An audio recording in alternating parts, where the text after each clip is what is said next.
Assalamualaikum warahmatullahi wabarakatuh. Kembali lagi di channel Tani Sulur TV, channel yang lebih spesifik membahas tentang tanaman sulur. Kesempatan kali ini kita akan membahas hal-hal yang wajib diperhatikan ketika berbudidaya tanaman timun. Hal sepele yang kadang diabaikan bisa menjadi sesuatu yang memicu terjadinya kegagalan dalam proses budidaya timun. Maka dari itu, jangan meremehkan hal sepele dan lakukan pembudidayaan timun dengan tidak melewatkan hal yang mendetail. Hal pertama yang wajib diperhatikan ketika berbudidaya tanaman timun adalah jarak tanam. Jarak tanam yang ideal adalah sekitar 50 x 50 cm. Jarak ini merupakan jarak paling minimal dan apabila semakin lebar tentunya juga akan semakin baik. Pilihlah jarak tanam 50 x 50 cm atau lebih. Apabila kurang dari 50 cm, tentu hal ini juga akan berkaitan dengan tingkat kelembapan di area pertanaman. Semakin dekat, maka kelembapan akan semakin tinggi, serta potensi kompetisi antar unsur hara pada tanaman juga akan semakin meningkat. Apabila jarak tanam kurang dari 50 cm, jangan menerapkan satu lubang tanam diisi dua tanaman dan memberlakukan sistem tumpang sari dengan tanaman lain. Hal ini bisa berakibat fatal. Dan memberlakukan sistem tumpang sari dengan tanaman lain. Hal ini bisa berakibat fatal. Pasalnya, tanaman timun sangat rakus terhadap penyerapan pupuk dan terhadap kebutuhan pencahayaan. Yang kedua adalah tunas air. Tunas air pada timun perlu dilakukan perlakuan tersendiri berdasarkan jenis timunnya. Untuk jenis timun besar, perlu dilakukan perempelan tunas airnya. Karena jumlah anakan tunas air yang terlalu banyak pada tanaman timun akan menyebabkan proses transportasi nutrisi terlalu menyebar, sehingga nutrisi tidak bisa fokus ke perkembangan buah, yang menyebabkan buah tidak akan berkembang secara maksimal dan ukurannya kecil. Nutrisi akan terbagi ke beberapa tunas air. Maka dari itu perlu dilakukan perempelan agar buah ukurannya bisa besar. Untuk timun baby prinsipnya agak berbeda.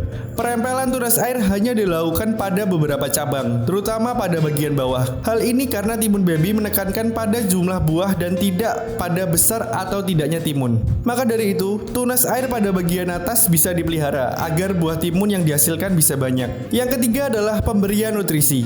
Pemberian nutrisi harus selalu intens dan tercukupi karena tanaman timun umurnya relatif singkat. Bahkan umur sekitar 32-35 hari setelah tanam, timun bisa dipanen. Pemberian nutrisi tidak boleh sampai terlambat. Efek dari pemberian nutrisi yang terlambat adalah: yang pertama, buah atau bakal buahnya akan gugur. Yang kedua, ketika buahnya terbentuk, ukurannya tidak akan proporsional. Biasanya bentuknya akan bengkong dan tidak beraturan. Yang ketiga, buah pada sulur paling atas akan tidak terbentuk.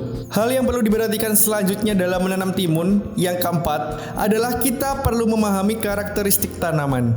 Ini adalah salah satu contoh timun Legend 22 yang ditumpangsarikan dengan tanaman cabai menggunakan jarak tanam yang lumayan rapat dan satu lubang diisi dua serta ditanam pada musim penghujan. Bisa dibayangkan tingkat kelembapan pada area pertanaman tentunya akan sangat tinggi. Kebutuhan akan cahaya juga akan sedikit terhambat, sehingga akan sangat memungkinkan tanaman timun ini lebih rentan terhadap serangan penyakit. Dan hal ini pastinya akan berpengaruh terhadap produktivitas buah timun yang dihasilkan. Tetapi dengan pemilihan karakteristik yang tepat, seperti timun Legend 22 ini cenderung lebih aman apabila ditanam pada lahan seperti ini. Timun ini memiliki karakteristik buah yang terbentuk dimulai dari bagian bawah, sehingga apabila sudah terbentuk buah pada bagian bawah, maka tingkat produktivitasnya dapat dijaga dan dapat menghindari resiko dari gagal panen. Coba bayangkan apabila timun yang ditanam memiliki karakteristik terbentuknya buah bagian bawah, perlu menunggu pada bagian atas. Tentunya ada kemungkinan sebelum tanaman berbuah, tanaman sudah terserang penyakit apabila ditanam pada lahan seperti ini, sehingga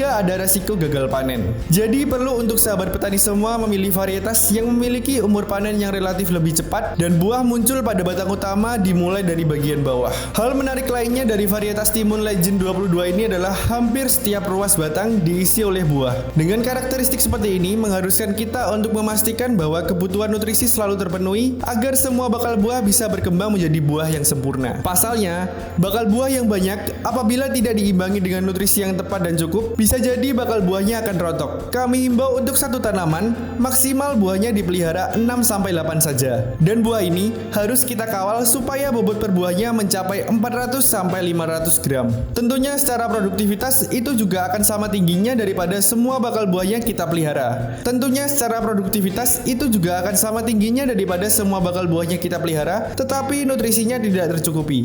Maka akan menghasilkan buah yang bentuknya tidak proporsional dan harganya juga akan jatuh di bawah. Hal lainnya yang perlu diperhatikan pada karakteristik jenis timun besar seperti timun legend 22 ini, ketika tanaman tingginya sudah mencapai 175 cm dengan buah yang sudah terbentuk pada bagian bawah, maka bisa dilakukan topping atau pangkas pucuk. Kenapa perlu dilakukan pangkas pucuk? Hal ini supaya pertumbuhan dari tanaman itu dapat kita hentikan sehingga tanaman akan fokus pada proses pembentukan buah, bukan lagi pada pertumbuhan. Pangkas pucuk akan menyebabkan nutrisi yang ada di dalam tanah bisa tersalurkan fokus untuk pembentukan buah. Mungkin itu yang bisa kami sampaikan. Sebelum kami akhiri, kami akan mencoba menyimpulkan apa yang telah kita bahas bersama. Hal yang wajib kita perhatikan sebelum budidaya tanaman timun, yang pertama adalah terkait dengan jarak tanam. Usahakan untuk jarak tanam minimal sekitar 50 cm x 50 cm, dan apabila lebih renggang itu akan lebih baik. Yang kedua, untuk tunas air timun besar sebaiknya dilakukan perempelan.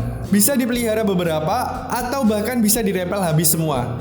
Hal ini dilakukan agar nutrisi bisa terfokuskan pada buah sehingga buah akan berkembang secara maksimal. Yang ketiga adalah pemberian nutrisi. Pemberian nutrisi tidak boleh sampai terlambat, karena apabila sampai terlambat akan menyebabkan pertumbuhannya tidak maksimal. Kemudian untuk bakal buah bisa rontok, atau buah yang terbentuk pun bentuknya bisa tidak profesional atau bengkong. Yang keempat, kita perlu memperhatikan karakteristik tanaman timun yang kita tanam. Kita perlu mengetahui karakteristik produktivitas serta bagaimana cara timun membentuk buahnya, apakah dimulai dari bawah atau dari bagian atas. Sekian yang bisa kami sampaikan, semoga bermanfaat. Apabila video ini bermanfaat, jangan lupa klik like, share, komen, dan subscribe untuk tidak ketinggalan info terbaru dari channel kami.